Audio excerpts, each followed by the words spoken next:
भक्ति में है शक्ति बंधु, शक्ति में है संसार। भक्ति में है शक्ति बंधु, शक्ति में संसार है। त्रिलोक में है जिसकी चर्चा, त्रिलोक में है जिसकी चर्चा। आज शिव जी का वही त्योहार है। जी हाँ, आप सभी को महाशिवरात्रि की ढेरों शुभकामनाएं। कहते हैं हर साल फाल्गुन मास की चतुर्दशी को महाशिवरात्रि का व्रत रखा जाता है।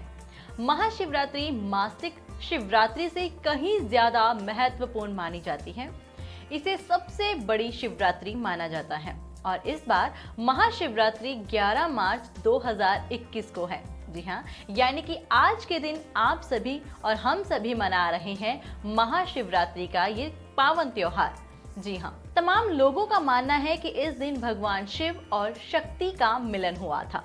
वहीं कुछ कथाओं में ये भी उल्लेख है कि फाल्गुन मास की चतुर्दशी को शिव दिव्य ज्योतिर्लिंग के रूप में प्रकट हुए थे। चलिए जानते हैं कि जो हमारी पौराणिक कथाएं हैं उन कथाओं की मान्यता क्या है। जी हाँ, सबसे पहली कथा हमें ये बताती है। तो दोस्तों, माना जाता है कि महाशिवरात्रि के दिन ही शिव जी 64 शिवलिंग के रूप में संसार में प्रकट हुए थे।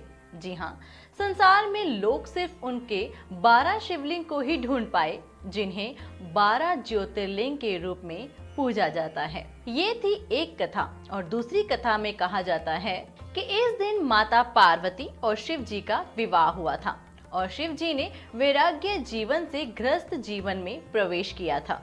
शिव और शक्ति के मिलन के उत्सव के तौर पर महाशिवरात्रि के दिन भक्त व्रत और पूजन करके इस उत्सव को मनाते हैं और शिव और शक्ति का आशीर्वाद प्राप्त करते हैं। दोस्तों, जब भी शिवरात्रि आती थी मैं अक्सर अपनी मम्मी से ये पूछती रहती थी कि शिव जी यानी कि शिवरात्रि का मतलब क्या है। और मुझे बचपन से अब तक सिर्फ एक ही कहानी सुनाई जाती थी और वो कहानी कहें या फिर वो कथा कहें या फिर वो एक सच्ची कहानी जो कि आप सभी जानते हैं। और मैं चाहती भी हूँ कि जो मैं बचपन से सुनती आई हूँ वो आपके साथ भी डिस्कस की जाए। जी हाँ, भगवान शिव जी की शादी, जब शिव और पार्वती जी का विवाह होने वाला था तो एक बहुत बड़ी सुंदर घटना हुई। जी हाँ, उनकी शादी बहुत ही भव्य पैमाने पर हो रही थी। इससे पहले ऐसी शादी कभी नहीं हुई थी। शिव जी, जो कि दुनिया के सबसे तेजस्वी प्राणी थे, एक दूसरे प्राणी को अपने जीवन का हिस्सा बनाने वाले थे।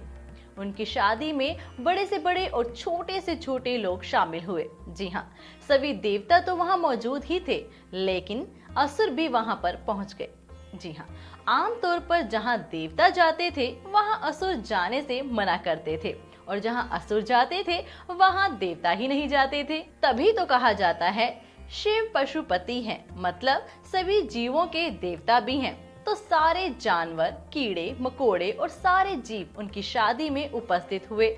यहाँ तक कि भूत पिशाच और विषिप्त लोग भी उनके विवाह में मेहमान बनकर पहुंचे थे। कहा जाता है कि जब उनकी बारात गई थी तो जो पार्वती माता जी के घर वाले थे उनको देखकर काफी ज्यादा डर गए थे।